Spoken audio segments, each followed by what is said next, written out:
আমাদের হরিচাঁদ গুরুচাঁদ ঠাকুর সম্পর্কে যে সংক্ষিপ্ত আলোচনা আমরা শুরু করতে চলেছি। হরিচাঁদ ঠাকুর এলেন এবং এসে দেখলেন এই পিছিয়ে পড়া সমাজ অভাব অনটনের ভিতর দিয়ে দুঃখে দিন কাটছে কোনো রকম করে।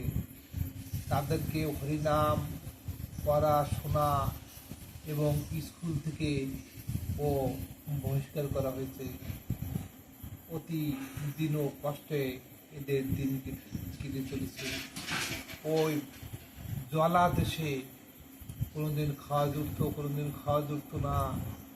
এত দুঃখ কষ্ট দেখে উনি ভাবতে লাগলেন কি করে এই পিছিয়ে পড়া সমাজকে আমি তুলে আনবো। তাই উনি সমস্ত দেশবাসীকে এক জায়গায় আনার কৌশল নিলেন প্রথমে।